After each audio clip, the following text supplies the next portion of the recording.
Hari ini ada topik yang menantang sebenarnya, karena ini kalau mau dibahas banyak sekali. Saya sebenarnya suka kalau topik ini dijadikan talk show gitu ya, karena ini banyak sekali aspek dari kehidupan yang merendahkan hati. Humility itu apalagi kalau dari pelayanan hidup saya setelah melewati pelayanan ini dari tahun 98, saya melihat rekan-rekan hamba Tuhan saya dan saya sering menegur mereka dan selalu mengingatkan ayo jaga hati dan lain sebagainya, karena kerendahan hati itu sesuatu yang seringkali kita terbuai sama dunia dan akhirnya kita lupa bahwa sikap hati kita akhirnya jadi salah gitu ya. Rendah hati bukan rendah diri, itu dua hal yang berbeda. Rendah hati berarti sikap hatinya tuh betul-betul tidak sombong sikap hati, karena seringkali juga sikap hati nggak kelihatan sama orang lain. Kalau rendah diri itu berarti tidak percaya diri dan itu minder. Itu juga bahaya sebenarnya, karena rendah diri itu akarnya sama dengan kesombongan, tapi nggak sadar aja orangnya, cuman manifestasinya beda. Rendah diri, dia minder dan akhirnya dia banding-bandingin dirinya sama orang lain. Itu topik yang berbeda lah ya. Kita mau bahas tentang humility, tentang apa sih yang Alkitab tulis, karena banyak sekali yang Alkitab tulis. Mudah-mudahan ada beberapa poin saya mau bagikan supaya semua teman-teman mengerti.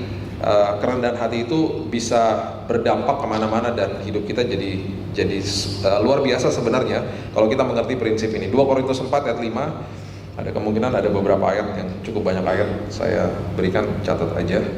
2 Korintus 4 ayat 5, sebab bukan diri kami yang kami beritakan, ini dasarnya gitu ya, tetapi Yesus Kristus sebagai Tuhan dan diri kami sebagai hamba-Mu karena kehendak Yesus. Bukan diri kami yang kami beritakan. Itu dalamnya luar biasa. Ini ayat yang menjadi ayat acuan saya kepada teman-teman hamba Tuhan saya. Kalau lagi seminar hamba Tuhan, ini yang salah satu saya bagikan. Bukan diri kita yang kita beritakan, bukan Billy Lantang yang saya beritakan, bukan. Dan itu harus terus menjadi pedoman hidup, bukan sekedar di atas mimbar saja, tapi di mana saja. Karena saya tidak setuju dan saya paling menentang untuk, misalnya saya ngomong dari sisi hamba Tuhan ya, pembicara lah, kita semua hamba Tuhan juga. Dari sisi pembicara yang diundang misalnya, banyak orang-orang yang diundang punya rider seperti artis.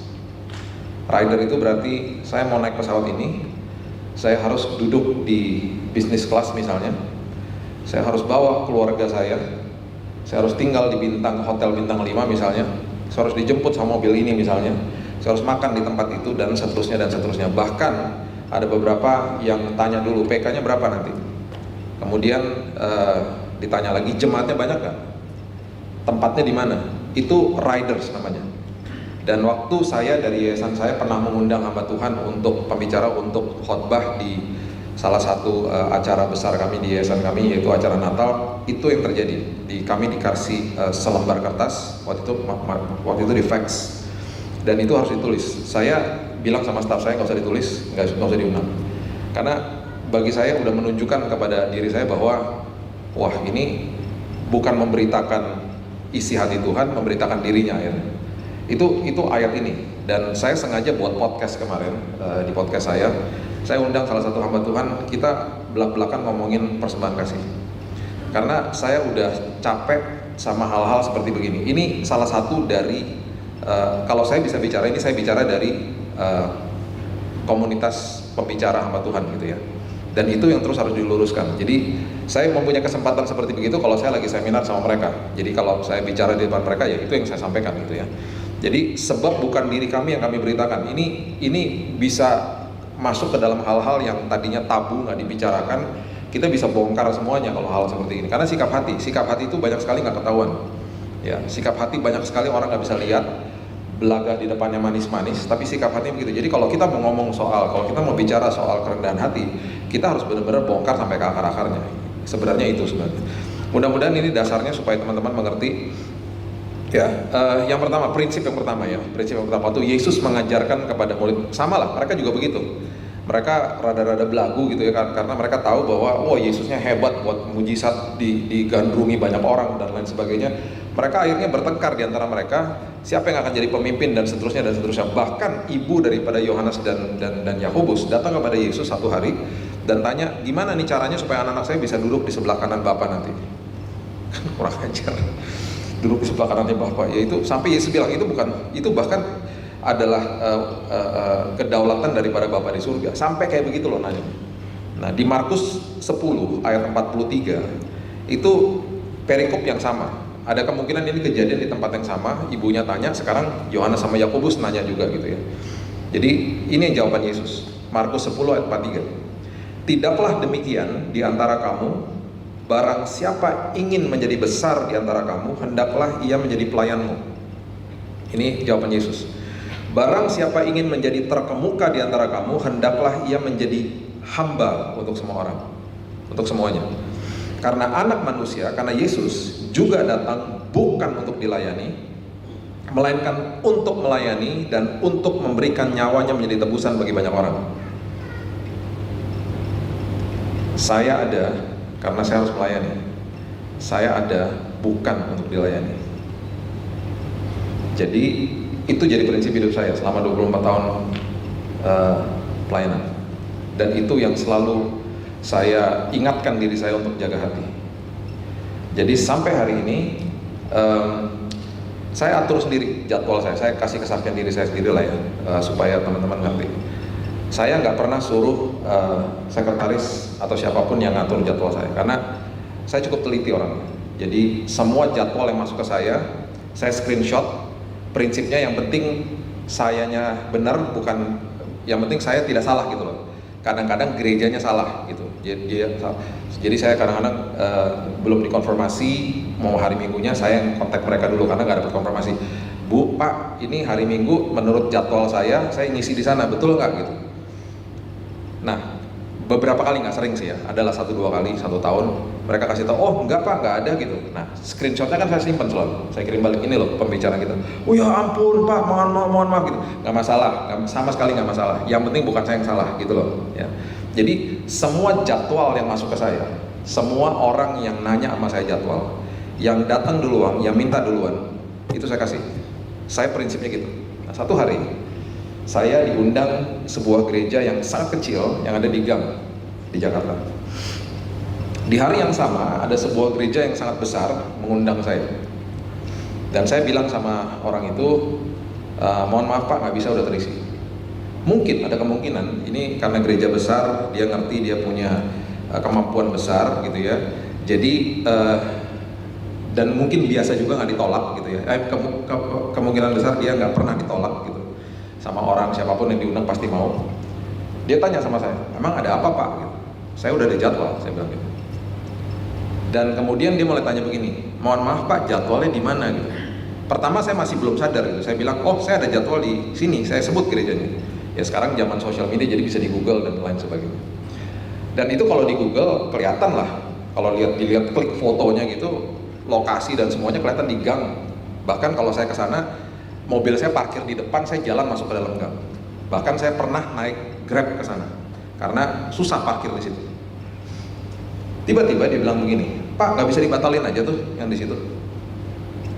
Maksudnya Pak, ya batalin aja kan, bisa ke kita dulu nanti, mungkin bisa di reschedule yang gitu. Di situ saya ngerti maksudnya dia. Dan mulai saat itu saya blok dia dan saya nggak mau lagi ke situ. Saya cukup keras dalam hal seperti begitu, karena bagi saya ini prinsip. Saya bilang ini, mohon maaf Pak, mendingan nggak usah deh kalau kayak begitu. Dan saya bukan tipe kayak begitu soalnya.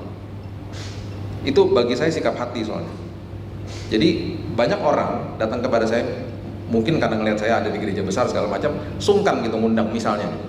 Saya bilang enggak, prinsip saya adalah siapapun ngundang saya duluan, saya kasih. Karena itu prioritas, siapa yang ngundang duluan saya kasih. Kalau udah telat ya udah gitu loh. Dan itu yang saya kasih tahu sama dia. Dan itu akhirnya menjaga hati saya, menjaga sikap hati saya, dan itu yang selalu saya baca di sini. Saya ada untuk melayani seperti Yesus, bukan untuk dilayani. Paham ya? Itu sikap hati loh. Dan seringkali saya menemukan teman-teman saya waktu saya ngobrol sama mereka akhirnya banyak yang ngaku sama saya, iya sih, aku pernah bohong. Maksudnya dia batalin jadwal di gereja yang kecil karena dia mengejar panggung yang lebih besar. dengan dalih macam-macam. Mohon maaf Pak, saya salah schedule lah, apalah dan lain sebagainya. Nah itu yang harus dibongkar gitu loh. Ini saya bicara dari sisi hamba Tuhan ya. Jadi ini sikap hati. Sikap hati seringkali orang nggak tahu. Itu sebabnya Yesus katakan, jadilah hamba, karena saya datang untuk melayani, bukan untuk dilayani gitu loh. Nah kemudian dia teruskan begini, Yohanes 13 ayat 4 sampai 5, dia katakan begini. Lalu bangunlah Yesus gitu ya, ini kisahnya, dan menanggalkan jubahnya, mengambil sehelai kain lenan, mengikatkannya pada pinggangnya. Kemudian ia menuangkan air ke dalam sebuah basi, mulai membasuh kaki murid-muridnya, lalu menyekanya dengan kain yang terikat pada pinggangnya itu. Yohanes 13 ayat 4 sampai 5. Ini adalah kisah di mana saat itu di bangsa Yahudi, kalau kita lihat semuanya pada saat itu semuanya pakai sandal dan debunya kemana-mana, nggak ada beton saat itu ya. Jadi udah kebiasaan orang kalau datang ke sebuah rumah ya, kita masih kalau ke Israel masih bisa lihat rumah-rumah zaman dulu, dan semua perangkat-perangkat kehidupan saat itu sudah biasa ada seseorang yang menyeka kaki daripada orang-orang atau tamu yang mau datang, khususnya kalau lagi ada perjamuan Paskah ketika keluarga datang dan seterusnya. Biasanya yang menyeka kaki adalah pesuruh atau PRT, pembantu rumah tangga pada saat itu. Jadi posisi yang paling rendah, dan itu yang dia lakukan kepada murid-muridnya. Posisi yang paling rendah, dia basuh kaki murid-muridnya. Kemudian dia berikan pelajaran kepada mereka. Pelajaran ini pelajaran daripada dasar, daripada kerendahan hati yang sangat dalam, yang dia berikan prinsip atau pandangan Yesus kepada mereka tuh dia berikannya begini ya. Yohanes 13 ayat yang ke-8. Kata Petrus kepadanya, engkau tidak akan membasuh kakiku sampai selama-lamanya. Jawab Yesus, jikalau aku tidak membasuh engkau, engkau tidak mendapat bagian dalam aku. Yesus mulai ngomong lebih dalam. Saya membasuh kamu, maksudnya saya membasuh dosamu. Ya, ini yang saya lakukan pada hari ini, sikap daripada jadi hamba. Saya lagi ngajarin kalian. Udah gitu ada prinsip kebenaran di dalamnya. Sebentar lagi saya naik ke kayu salib, saya akan membasuh dosamu. Oke. Kemudian ayat yang ke-10, Yesus mengatakan begini. Yohanes 13 ayat 10. Barang siapa telah mandi, ia tidak usah membasuh diri lagi selain membasuh kakinya. Jadi sekali kita dikuduskan di atas kayu salib, selesai udah dosa kita, dan once and for all, kita diampuni sekali dan untuk selamanya. Ya, itu namanya posisi kita sudah dikuduskan sama Tuhan, secara posisi di hadapan Tuhan. Nah, setiap hari itu ada yang namanya progresif pengudusan. Jadi tiap hari pasti kita ada salahnya. Ya, kita pasti melakukan mungkin dosa sengaja atau tidak sengaja, ada keteledoran dan lain sebagainya. Itu namanya progresif pengudusan. Itu sebabnya dia katakan begini, karena kamu sudah bersih seluruhnya, juga kamu sudah bersih, hanya tidak semua. Ini dia bicara dalam sekali, dia bilang, pokoknya dia ngomong begini, intinya dia bilang begini, nanti ketika saya mati di kayu salib, saya akan ampuni dosamu sekali dan untuk seterusnya. Berarti kalau cara kita berdoa sebenarnya di hadapan Tuhan tuh, kita harusnya ngomongnya begini. Kalau kita jatuh dalam dosa, kita bilang gini, Tuhan, terima kasih dosaku sudah diampuni. Kurang tepat kalau kita berdoanya gini, Tuhan, ampuni dosaku Tuhan. Tuhan, udah diampuni dulu dan untuk selamanya. Kita belum ada loh saat itu, dia sudah mengampuni dosa kita, bahkan dosa besok sudah diampuni sama Tuhan.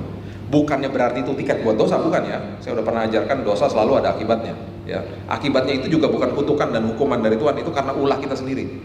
Semua perbuatan-perbuatan kita ada akibatnya. Jadi maksudnya ada pengudusan sekali dan untuk selamanya, dosa diampuni. Ada yang namanya progresif pengudusan tiap hari.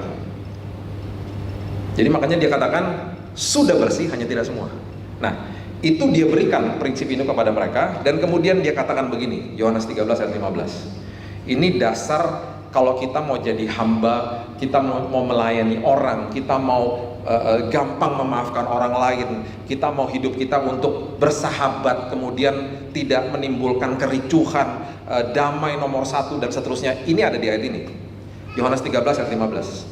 Sebab aku telah memberikan suatu teladan kepada kamu. Ini dia lagi kasih tahu kepada mereka, supaya kamu juga berbuat sama seperti yang telah kuperbuat kepadamu.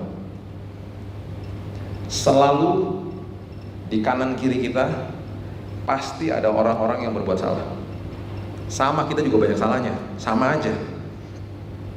Ada yang kesalahannya terlihat, ada yang tidak terlihat. Ada yang tiba-tiba menyinggung perasaan kita, tiba-tiba kita kontak sama orang yang seperti begitu dan melukai bahkan hati kita, Yesus katakan, jadilah hamba. Berarti apa? Cepat memaafkan.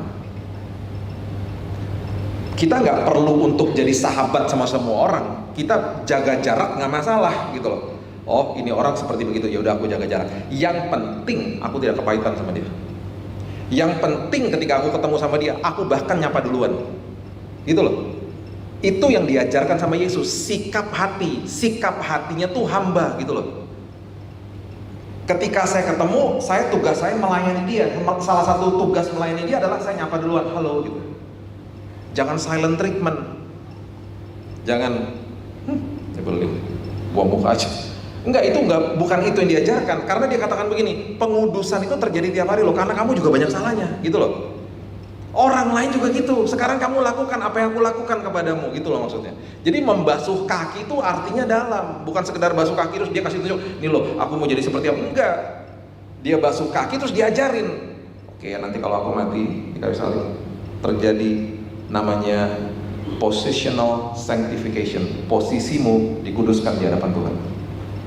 Itu sebabnya kamu bisa datang ke hadiratku kapan saja, di mana saja, dalam posisi apa saja.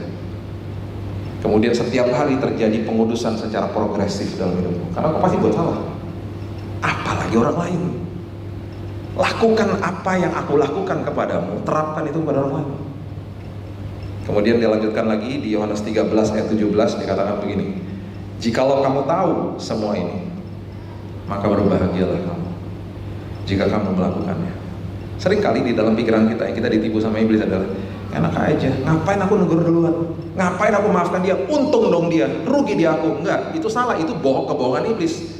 Justru di awal ketika kita lakukan itu, justru ketika sedang sulit-sulitnya kita memaafkan orang itu, ujung daripada perjalanan itu kita dibuat berbahagia sama Tuhan. Itu jaminan.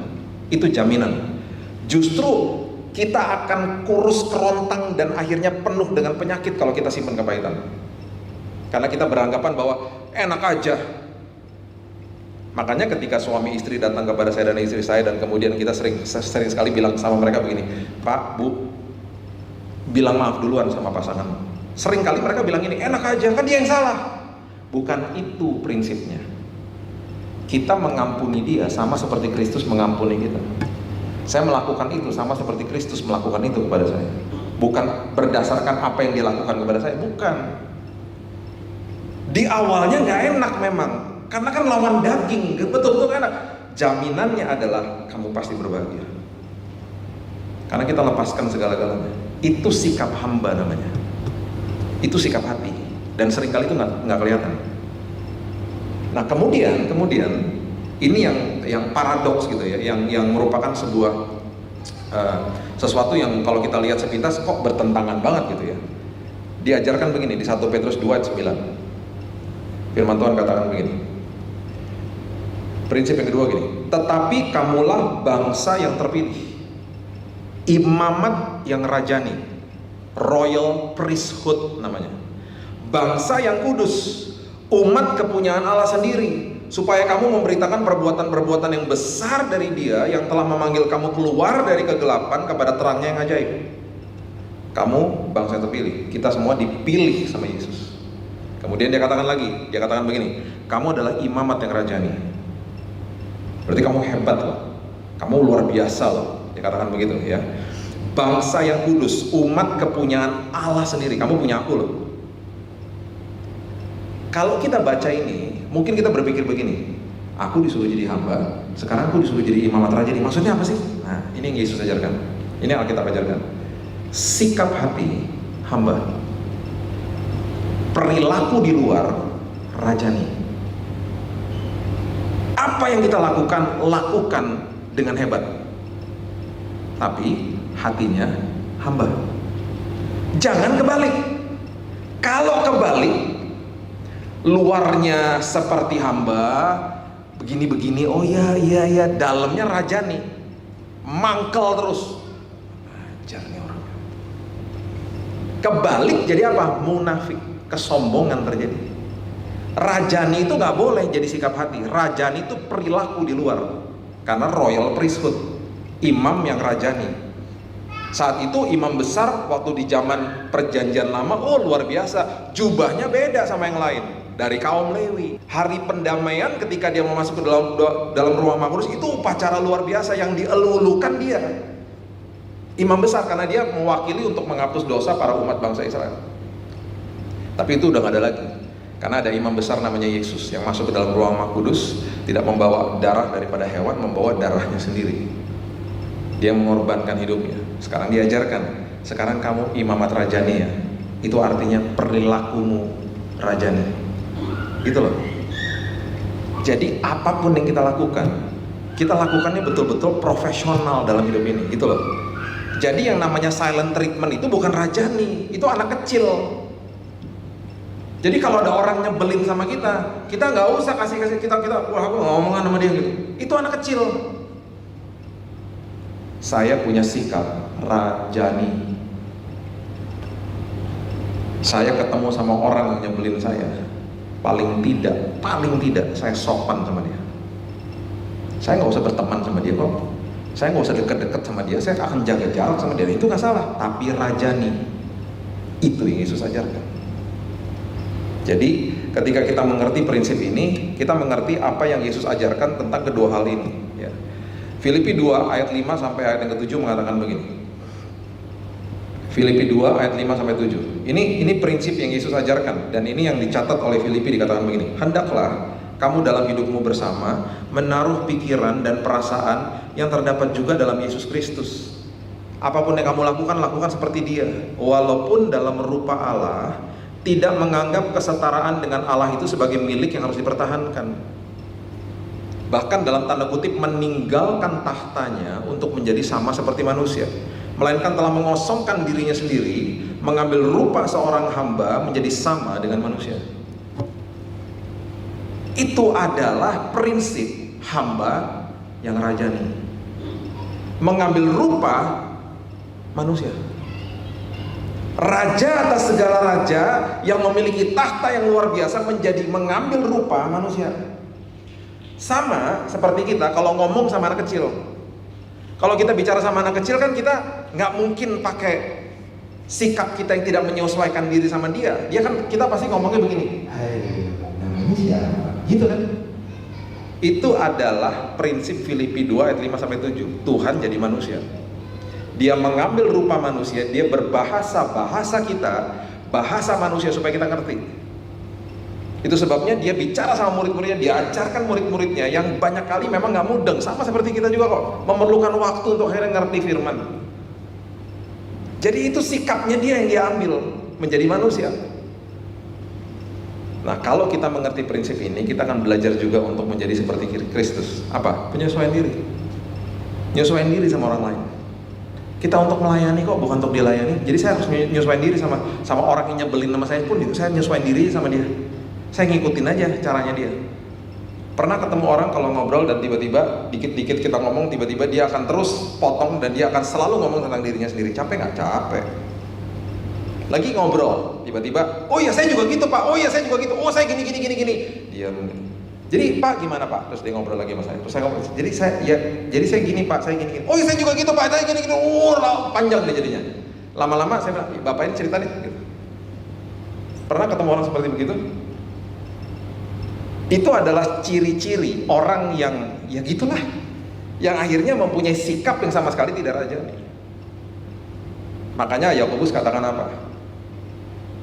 Cepat untuk mendengar, lambat berbicara. Jadilah pendengar yang baik. Salah satunya begitu. Itu penyesuaian diri. Orang yang menyesuaikan diri pasti akan timbul yang namanya hubungan. Ketika ada hubungan, timbul yang namanya kepercayaan, di ujungnya orang itu akan dipengaruhi. Saya punya kelompok sel di rumah saya, yang kita ketemu setiap hari Rabu. Saya, kalau ada yang bertanya, saya tidak mengembalakan gereja, saya tidak pernah terpanggil untuk mengembalakan gereja. Saya suka dengan komunitas. Jadi saya mengembalakan teman-teman saya yang mau di-mentor sama saya, enggak banyak, cuma 20 orang. Kalau semuanya datang 30, mentoknya segitu udah, dan selalu hybrid gitu ya, dan ada maksudnya online dan onsite. Nah, Waktu mereka datang, pastilah di dalam komunitas pasti ada yang nyebelin. Tugas saya adalah untuk melayani orang. Jadi tugas saya adalah menyesuaikan diri sama dia, menyesuaikan diri dengan bahasa-bahasa dia, dengerin dia, dan kasih tahu pelan-pelan. Tahun lalu ada seseorang yang datang ke tempat saya dan minta dimentor sama saya, dan dia adalah orang yang sangat agnostik, tidak percaya dengan pekerjaan Tuhan. Bagaimana cara kasih tahu? Gak bisa yang namanya, oh kamu gini-gini, Tuhan Yesus gini. Gak, mental sama dia. Ngobrol pelan-pelan, dengerin keluh kesah dia. Saya tahu kalau saya ngomong firman pasti masuk sini keluar sini. Alami Tuhan ya, dampingin aja. Timbul yang namanya hubungan, karena dia ngerasa tidak dihakimi. Wah, dia ngomong segala macam tentang Tuhan, saya diam aja. Saya diam, saya bilang, iya sih, kalau kamu merasa begitu ya nggak apa-apa juga sih, nanti ada prosesnya, ikutin aja gitu. Timbul hubungan, akhirnya dia percaya sama saya. Level berikutnya timbul kepercayaan, dia mulai datang terus-terusan. Lambat laun, setelah 6 bulan, saya mulai bisa kasih pengaruh sama dia. Hari ini dia salah satu pembicara yang luar biasa di kelompok sel kami. Dia barusan kasih kesaksian kemarin, hari Rabu kemarin, dan semua diberkati. Dia bilang, aku dalam hitungan 1 tahun diubahkan Tuhan. Kenapa? Karena ada orang-orang di sekitarnya, bukan saya aja ya, teman-teman yang lain juga saya kasih tahu sama mereka, penyesuaian diri, lakukan seperti Kristus lakukan. Dia menyesuaikan diri seperti manusia. Itu maksudnya. Oke. Paulus katakan begini, 1 Korintus 9 ayat 19. Sungguh pun aku bebas terhadap semua orang. Aku menjadikan diriku hamba dari semua orang, supaya aku boleh memenangkan sebanyak mungkin orang.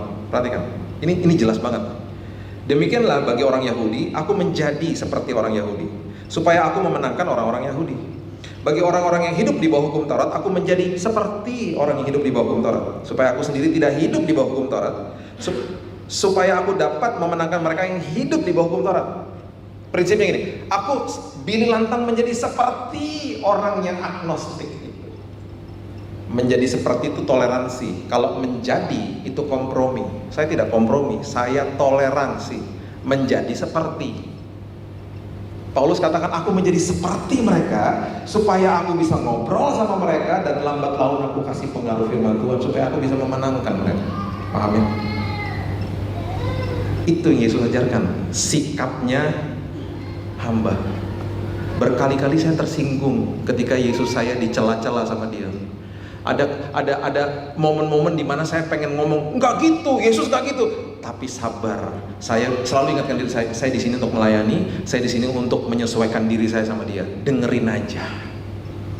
Dia lagi mengeluarkan isi hatinya, biarin aja. Dalam hitungan 1 tahun dia menjadi orang percaya, bahkan dia mengalami Tuhan hari-hari ini. Dia mengalami pertolongan Tuhan yang luar biasa, sampai-sampai dia bilang gini, luar biasa ya Tuhan ya, yang tadinya aku gak percaya, sekarang dia nyata dalam hidupku. Walaupun penghasilanku tidak seperti dulu, aku hidupku dalam damai sejahtera Tuhan. Dan seterusnya dan seterusnya. Nanti dibaca sendiri di rumah, waktu saya udah mau habis. Ini banyak sekali sebenarnya bahannya. Pernah dengar kisah orang namanya Barnabas? Bukan Barabas ya, Barnabas. Barnabas itu, saya nggak usah bacain ayat-ayatnya, saya kasih kisahnya aja. Banyak di Kisah Para Rasul 4, 5 gitu ya. Nanti teman-teman baca sendiri. Barnabas ini adalah orang yang mungkin kita nggak pernah dengar namanya. Yang kita dengar yang paling ngetop dan paling luar biasa di Perjanjian Baru namanya Paulus. Betul? Dia adalah orang yang ada di belakang layar kehidupan Paulus. Dia berasal dari Pulau Siprus, pulau kecil. Dan pekerjaan dia adalah dia membantu Paulus. Paulus adalah ex-pembunuh yang memperkenalkan dia kepada markas besar orang-orang Kristen di Antioquia. Itu Barnabas. Itu tertulis di Kisah Para Rasul. Jadi dia cari Paulus, dia bawa Paulus ke Antioquia. Antioquia itu markas besar kehidupan jemaat mula-mula yang disebut orang Kristen, itu dari situ. Bisa bayangkan ketika dia bawa Paulus, apa nggak mereka bilang begini, yang bener aja kamu, nanti kalau dia bohong-bohongan, dia berkedok terus akhirnya kita dibunuh semuanya gimana? Aku jamin. Kita nggak pernah dengar namanya. Gara-gara Paulus ketemu sama network jejaring di Antioquia, dia memiliki perjalanan ke Makedonia, kemana-mana, dan tertulislah kitab-kitab seperti Efesus, Kolose, dan seterusnya, Korintus, dan seterusnya. Itu ada orang di balik layar yang kita nggak pernah dengar. Seseorang yang menjual harta miliknya dan memberikan hidupnya untuk melayani pekerjaan Tuhan. Orang kaya loh, punya rumah di sebuah pulau, Siprus. Dan Alkitab menjelaskan juga salah satu kisah yang luar biasa. Mereka lagi pelayanan. Dia bawa sepupunya namanya Yohanes yang disebut Markus. John Mark. Yohanes yang disebut Markus adalah penulis kitab Markus. Dan Yohanes yang disebut Markus ini ketika lagi gabung sama kelompoknya mereka, tiba-tiba satu hari Paulus yang keras dan dominan bilang gini, nggak mau, jangan ajak dia. Karena kemarin waktu kita lagi mau pelayanan dia nggak datang. Mungkin telat, mungkin udah nggak usah ikut gitu. Disiplin aja, nggak usah ikut. Barnabas dia bilang, ya udah bos pergi dulu deh sana. Aku temenin John Mark, aku temenin Yohanes yang disebut Markus. Diajak ke pulaunya. Mungkin mereka duduk di pinggir pantai, kita nggak tahu. Dia konseling sama Yohanes yang disebut Markus, sepupunya. Gus, udahlah Gus. Si bos memang begitu, orangnya dominan. Udahlah, ampunilah. Alkitab mencatat Paulus pernah dan setelah kejadian itu Paulus nggak pergi sama Barnabas, dia perginya sama Silas. Ingat ya kisah-kisah itu ya. Akhirnya mereka baikan, didamaikan, dan akhirnya mereka pergi berempat. Mereka akhirnya punya tim yang luar biasa. Kita nggak pernah dengar nama ini. Yang kita lihat pekerjaan Paulus yang luar biasa, di baliknya ada orang yang punya hati hamba dan punya sikap rajani yang namanya Barnabas. Dan Alkitab mencatat semuanya itu. Jadilah orang yang selalu tanggap dan bilang, Tuhan, ini banyak kebutuhan, aku harus melayani Tuhan, dengan sikap hamba Tuhan. Saya akan tutup dengan kisah nyata yang luar biasa ini. Saya punya teman di Jakarta, seorang yang punya rumah, rumahnya sederhana, ya, keluarganya anaknya 2. Kira-kira 20 tahun yang lalu dia memutuskan untuk menginjil kepada pemulung-pemulung di Jakarta. Dan bapak ini teman baik saya, akhirnya menjadi teman baik saya. Dia setiap hari keluar dari rumahnya yang sangat layak, rumahnya bagus bahkan, kecil tapi bagus. Dia keluar dengan pakaian pemulung, dengan gerobaknya dia jalan memulung. Dan pasti dia ketemu sama pemulung-pemulung toh. Dia mulai menginjilkan kebenaran firman Tuhan kepada mereka. Teman-teman tahu, dalam hitungan kira-kira 3 tahun dia mempunyai jemaat di Jakarta 2.000 jemaat. Dan tahu apa yang terjadi? Dia membuka cabang sampai 10, cabangnya 20, per cabang itu 100 orang. Ketemunya di mana? Kolong jembatan, pinggir rel kereta, dan dia punya tempat juga beberapa, ada tempat-tempat kecil di pinggir tempat pembuangan sampah. Saya melayani di gereja dia berkali-kali. Bahkan kalau saya lagi khotbah di pinggir rel kereta, kalau kereta lewat saya harus diem karena nggak ada mic. Keretanya lewat, nggak bisa ngomong. Saya pernah pelayanan di ujung dekat Tanjung Priok, tiba-tiba di dalam rumah air pasang. Jadi lagi bawa firman, tiba-tiba kakinya semuanya direndam air. Dan itu air got. Karena air pasang menekan air gotnya naik. 2.000, bukan recycle. Kan ada gereja yang terima dari jemaat lain, bukan. Ini betul-betul pure semuanya. Orang-orang yang lahir baru terima Yesus karena hasil dia memulung. Dan hasil memulungnya itu juga diberikan kepada mereka. Salah satu orang yang dia pernah beritakan Injil, marah sama dia. Bahkan pernah membuang dia ke sebuah kali Ciliwung. Kalau teman-teman tahu di Jakarta kan kali Ciliwung besar, dibuang ke situ. Orang yang membuang dia akhirnya menjadi wakil gembala. Yayasan kami support dia. Dia setiap bulan datang ke kantor saya. kami support dia, saya pelayanan di gereja dia, bahkan saya panggil teman-teman hamba Tuhan untuk buat tim khusus melayani di mereka. Yang terjadi apa? Gak ada yang mau. Karena gak ada PK-nya. Kita kalau ke sana kita bawa makanan, kita beri kok kepada mereka. Setiap kali jumlah mereka udah lebih dari 2000, dia masukin ke gereja-gereja lokal karena dia nggak bisa tampung udah. Dan jemaatnya bertambah terus menerus. Kira-kira tahun 2018 Pak Manja ini namanya, dia meninggal. Hati saya hancur, sedih. Dia dedikasikan hidupnya untuk jadi kado bagi orang lain. Jadi kalau kita mau bilang sama Tuhan, Tuhan saya mau belajar humility, saya mau belajar supaya hati saya rendah hati. Yesus sudah ajarkan kepada kita. Milikilah sikap hati yang penuh dengan hamba dan memiliki perilaku rajani di luar sini. Jadilah orang-orang yang belajar senantiasa menyesuaikan diri sama orang lain, bahkan sama musuh kita, dan lakukan apa yang Yesus lakukan. Selalu berpikir begini, apa sih yang kira-kira Yesus lakukan kalau dia ada di sini dan dia ketemu orang seperti begini? Karena dia ajarkan itu kepada kita semuanya.